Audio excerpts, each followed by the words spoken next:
Thanks.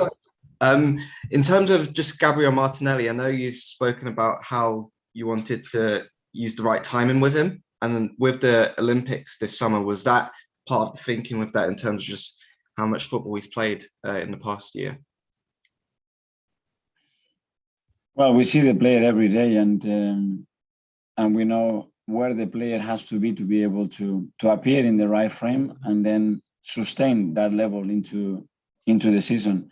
And we started to use Gavi more and more when we thought that was the case. It's no point about exposing a player, even is a lot of opinions that it has to be done, because it's not beneficial for the player. And at the end, we are here to protect the player and to develop the players that we have in the best possible way. And we judge every day what we see. And I'm really happy with him and the way he's performing. And we've seen since he's come in, he's played off the right and off the left. In terms of his game understanding, I was just wondering, how has that developed? It's come a long, long way, because his energy, his passion, his commitment, it doesn't get much better than that ever. So, but there are other aspects in the game that he had to develop and maintain the ones that he is exceptional at, like today. When he has the chances, he puts them away. And again, he's in the right direction. And could I just ask, we saw Rob Holding speaking to the officials in the first half. We've heard that there were allegations of racism. I was just wondering, can you confirm that or not? And would there be a complaint? Yes, unfortunately, I can confirm that. And it was reported to the stadium manager, and then the authorities will deal with that. Thanks, David Lynch.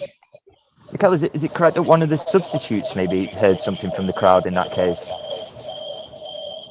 Yeah, they were the players that they were sitting on the bench. One of those heard those comments. Can we all go on mute, please? Simon Collins.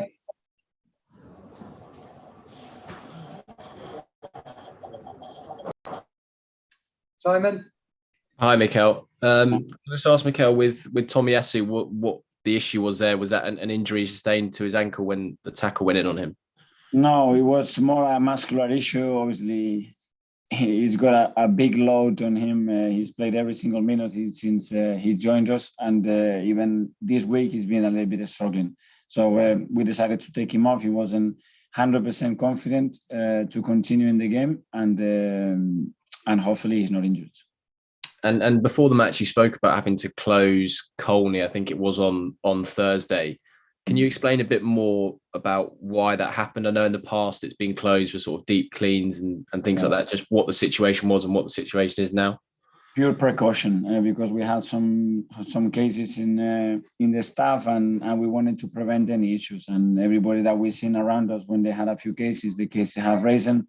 We wanted to protect our people, and Gary and the medical staff made the right call to try to close it for a day, stay away from the place, make sure that all the tests from everybody were negative, and make sure that when we were back, everybody was safe. And other than Sambi, there's no other COVID in the squad?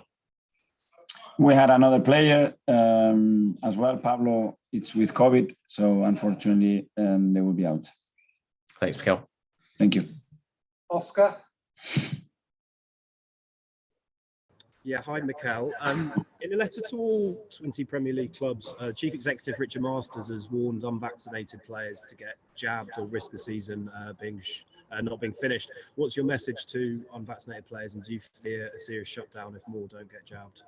I already mentioned that we can suggest and guide players to get vaccinated, but it's a really personal thing to do, and I don't think that you can push any further than that. You have to educate them, try to give them the right information, try to understand the different cultures that we are involved in football, and after that we've done really well so far, and hopefully we can continue like that.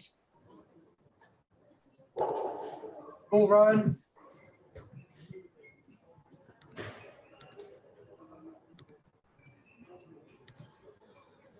Well, Mike, yeah. Mikel, Hi. was the racism directed against Bukayo Saka or another player? And secondly, what's your overall reaction to the team performance today? Well, the first one, I don't know exactly who it was. That's why there will have to be interviewed and they will deal with the authorities. In that case, with the second one, I'm very, very happy with the performance, the result, the week that we had, and the direction that the team is moving forward. Nick Ames.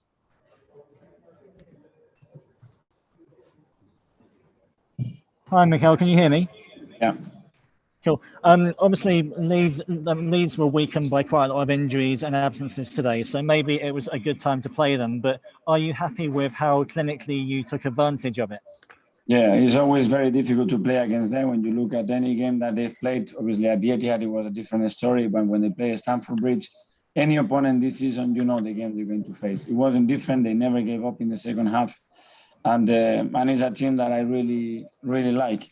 I'm pleased because it's not easy to play the way we've done today in this atmosphere and against this opponent. So I think it was a very strong statement from the team.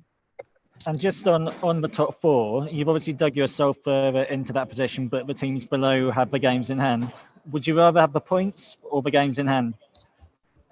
The points now we have them, and the rest they have to have them. But we know that now we're gonna play like this for a few weeks, and it's part of the league now. Thank you. Okay. Thank you, David.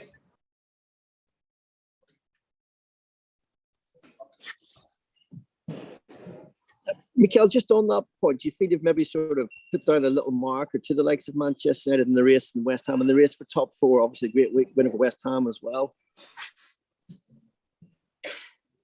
Sorry, David, I didn't hear that. Yeah, just with this win today and also the win over West Ham, do you feel as if you've put down a marker in this competition for the Champions League places? We are there now, and still a long season to go ahead with a lot of unpredictable things probably that are going to happen, but we are there, and we want to continue that, and we want to continue improving and playing better and better, and let's see what we get. And finally, we come to Alan. Yep. Hi, Mikel. Hello. Just on Martin Ødegaard, you worked with David Silva at City. Do you see comparisons in the way he's playing and the way he's maturing in that area, and see the comparisons of the two of them? That's a big name. My opinion is the best I've seen playing between the lines for the last 20 years. Martin's got a tremendous quality and the capacity to unlock situations, to put players through, to generate open spaces through tight areas. I'm really happy, and he's improving now in his goal threat as well. So we have a big player there that he's very willing to become one of the best, but they're still very early. Thanks, everyone. Thank you.